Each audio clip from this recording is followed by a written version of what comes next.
Hi class, I wanted to do one other video on the upper extremity bones. You must have your worksheet in front of you. Has all your pictures, diagrams of these bones. You have to have your master list because I'm going to be following along on the master list. So make sure you have those. If not, go get them. So let's get started. We finished the axial skeleton, the bones of the skull, the vertebral column. Make sure you remember the sacrum is part of the vertebral column, and the thoracic cage, the sternum and the ribs. So now we're on the appendicular skeleton, the appendages, which are the bones of the arms and the legs, and the girdles that are going to be connecting those arms or legs to the axial skeleton. So we're just going to be doing the upper extremity now. So the pectoral girdle. These are the bones that are attaching the arms to the axial skeleton. There are two bones of the pectoral girdle. The first one is the clavicle. The clavicle, aka the collarbone, is the only bone of the pectoral girdle that has direct attachment to the axial skeleton. So this clavicle is attaching to the sternum. So we're going to be looking at the clavicle, this funny little bone. It's got a sternal end because it is attaching to the sternum, and it has an acromial end because it is attaching to the acromial process of the scapula. And you'll also notice it has kind of like this funny S shape to it. So we're going to be looking at the clavicle and the scapula. So first, the clavicle. Look at your worksheet. You will see, if you're looking down on the clavicle, you will see there's a sternal end. The sternal end is articulating with the manubrium at the clavicular notches. So make sure you know where those clavicular notches are. And then we're going to have this flared out portion, which is the acromial end. The acromial end articulates with the acromial process of the scapula that you're going to be looking at shortly. This superior surface is smooth. It's relatively smooth compared to the inferior surface, which is kind of rough, and it's got this tubercle back here also. So let's see how that is on the skeleton. So here we have our manubrium. Here's the clavicular notch here, clavicular notch here. Here's the sternal end of the clavicle, and then it flares out to the acromial end. Here's the acromial process of the scapula. Same thing here, sternum. Here's the clavicular notches, sternal end, acromial end. So this is like going to give you a 3D view, rotating of the clavicle. Here is going to be the sternal end. It's flat and blunt.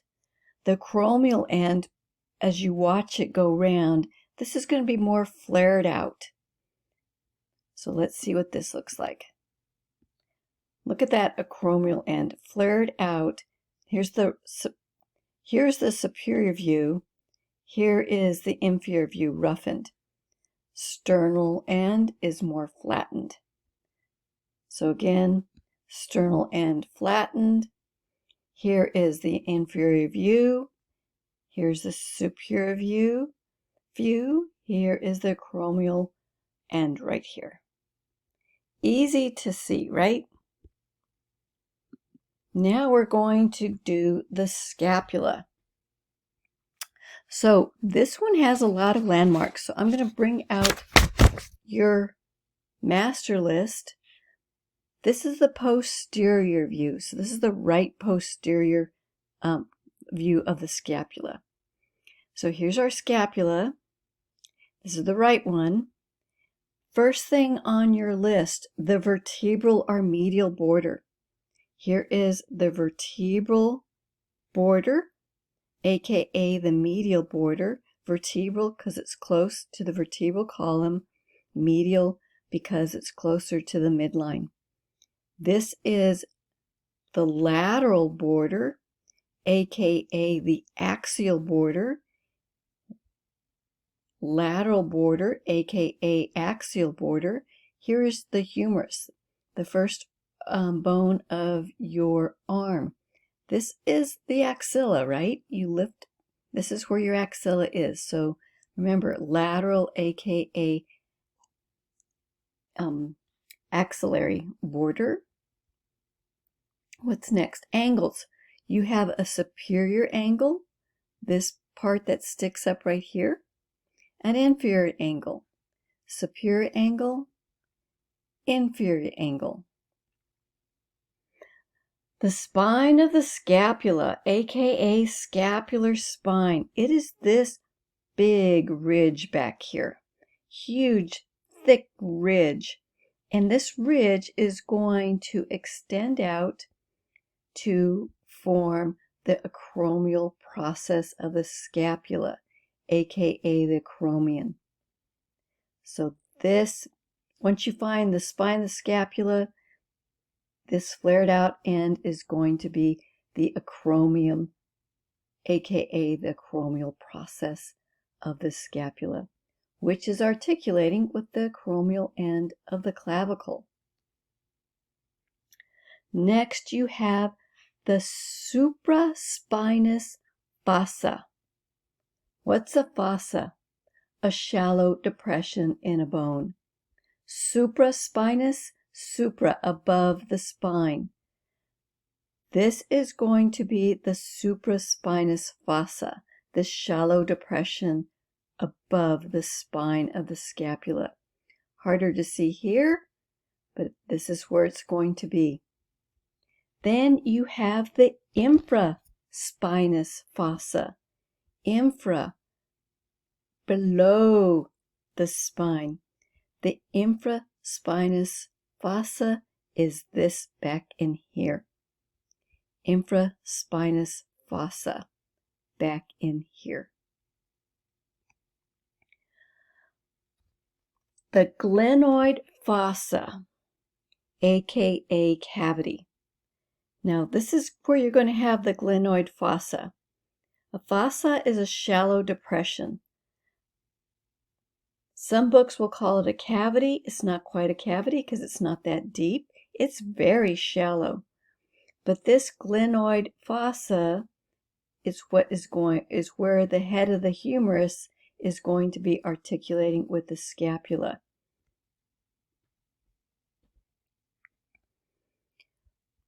Next, the coracoid process and the subscapular fossa. We're going to see those in the anterior view. So here we have the right anterior view of the scapula. So here's Mr. Skeleton. Here is the glenoid fossa. Here is the anterior view. Can't see it with all the ribs. So here we have it. So what do you need to know on this? The coracoid process. This guy right here, coracoid. You're going to mess that up with the coronoid process of the mandible, the coronoid process of the ulna, another bone you're going to learn shortly. So make sure you don't mess them up. Scapula has an A in it. Cora has an A in it. Coracoid process. That belongs to the scapula. So that's this guy. And then the subscapular fossa. This is the subscapular fossa, this area right in here. So make sure you can see these on your worksheet. Some of them are actually easier to see on your worksheet because I have a nice lateral view. But I'm going to show you the rotating scapula here too. And I'll kind of point out some things as it's rotating around. If this will start. Oops. Here's the supraspinous fossa. Here's the subscapular fossa, the coracoid process, the glenoid fossa. Here's the spine of the scapula going into the acromial process. Subscapular fossa here again, glenoid fossa, acromium right there, and the supraspinous fossa right there. So hopefully you got everything on that. Pretty easy to see everything. Lots of landmarks on the scapula, but not too bad, right? Make sure you look at your worksheet, find all those, and you can figure it out. Now we're going to go on to the humerus. So turn the page in your worksheet to see the humerus. So the humerus is the first bone of your arm. This is the upper arm bone. It is articulating with the scapula, the head of the humerus articulates with the glenoid fossa of the scapula. Now remember, the scapula has no direct attachment to the axial skeleton. None. The scapula is attached to the clavicle. Remember, the clavicle is the only bone of the pectoral girdle that has direct attachment to the axial skeleton. So, first thing, you need to know if it's anterior or posterior. You look to the proximal end. This is the proximal end, right? Proximal end, distal end. The proximal end is going to have these structures: the greater tubercle and the lesser tubercle. So look at your worksheet, you'll see those. The greater tubercle is the higher ridge. Remember, what is a tubercle? What is a tubercle? A rounded projection. Remember, you had a tubercle of the rib. So this is a rounded projection. And this greater tubercle, lesser tubercle. Here you can see it here, greater tubercle, lesser tubercle. In between the tubercles, you're going to have this ridge, or not ridge, it's a groove. A groove. This is the intertubercular groove. In between, tubercular, in between the tubercles. It's a groove, intertubercular groove. Here's the head of the humerus. There is going to be what they call the anatomical neck. It's just a slight depression just inferior to the head of the humerus. Harder to see right here. If I go higher, it just kind of gets blurry, but that would be right here, the anatomical neck. Then you're going to have the surgical neck, which is right here. Surgical neck. They call it the surgical neck. This is where most of the fractures of the humerus take place. Now, this is the medial side of the bone. How do you know? Look at the head of the humerus. The head of the humerus. This side is medial. This is going to be your lateral side of the bone. Make sure you always know that the head of the humerus is medial. On the lateral surface right here, you're going to have something called the deltoid tuberosity. What is a tuberosity? A roughened projection or elevation. This is a roughened area of the humerus. It's hard to see here, but this is a roughened area. It's not smooth like down here. And this deltoid tuberosity is where the tendon of the deltoid muscle is going to be inserting into the humerus. Remember, muscle tendons insert into the periosteum of bones. This deltoid tuberosity, this roughened patch, gives more surface area to the bone, which will allow more surface area to the periosteum that is attaching to a bone, and it will give more surface area for that deltoid tendon to insert into. And you can pretty much well guarantee that if a person had a strong deltoid muscle, this deltoid tuberosity is going to be really prominent. If it's a weak deltoid muscle, you may not see much of anything. Now, let's look at the distal end. Now, the distal end of the anterior humerus, you're going to see this is the medial epicondyle. What is an epi? What is a condyle first?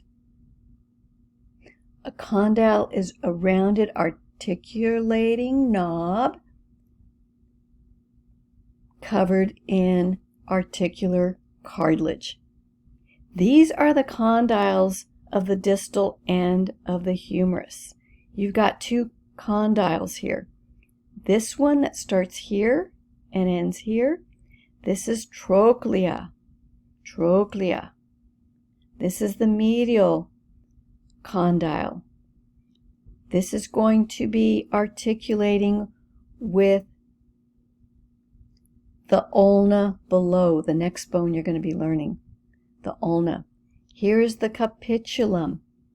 This is an articulating knob. It's going to be articulating with the bone, the radius below it.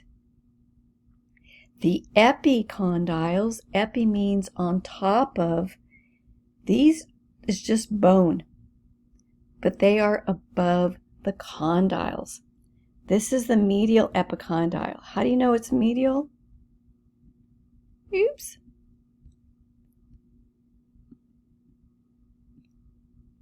The head is always medial.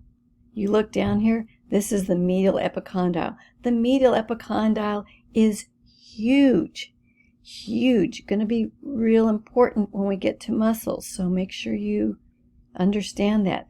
The lateral epicondyle is here, not very big.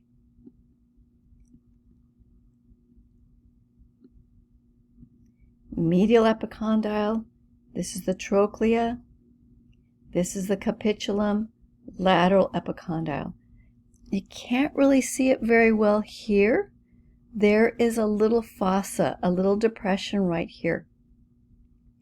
This is the coronoid fossa. So that is on page, that's on page 6 of your master list at the top, the coronoid fossa.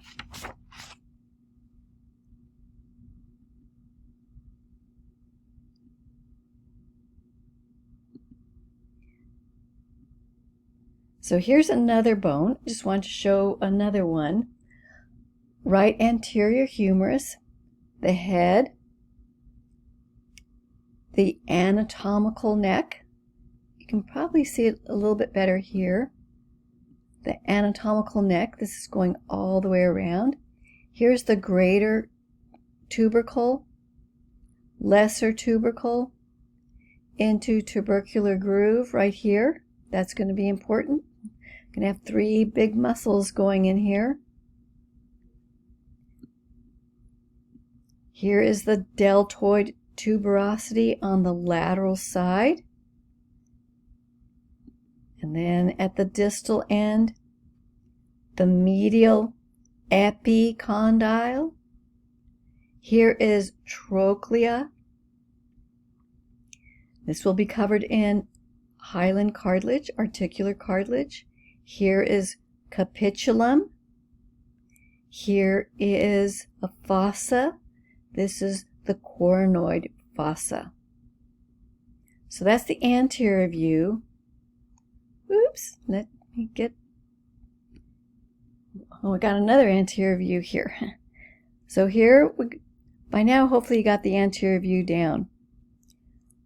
Greater and lesser tubercles into intertubercular groove, medial epicondyle, trochlea, capitulum. Here's showing you capitulum, trochlea. Now this is a fresh bone.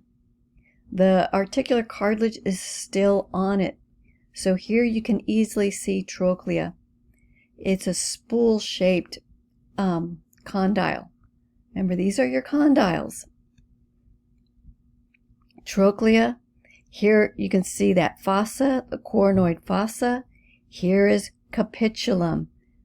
You're only going to see trochlea and capitulum on the anterior surface. You're only going to see this coronoid fossa on the anterior side of the humerus. Now, if we get to the posterior view of the humerus, still have the head. This is still the medial part, right? Still medial. Here's the anatomical neck over here. Here is the surgical neck. You cannot see the lesser tubercle. You can see the greater tubercle here, but not the lesser tubercle. No intertubercular groove. Here is the medial epicondyle. Can still see that. And I don't know if you can see here. There's just trochlea. Trochlea here. They're showing you trochlea here. No capitulum. No capitulum. And then you have this big fossa back here. This is the olecranon fossa.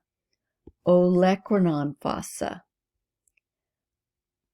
I think that was it for your master list on the humerus. So I'm going to stop the video here, and then I'll make one on the radius and ulna and the carpal bones and see how far I get on that.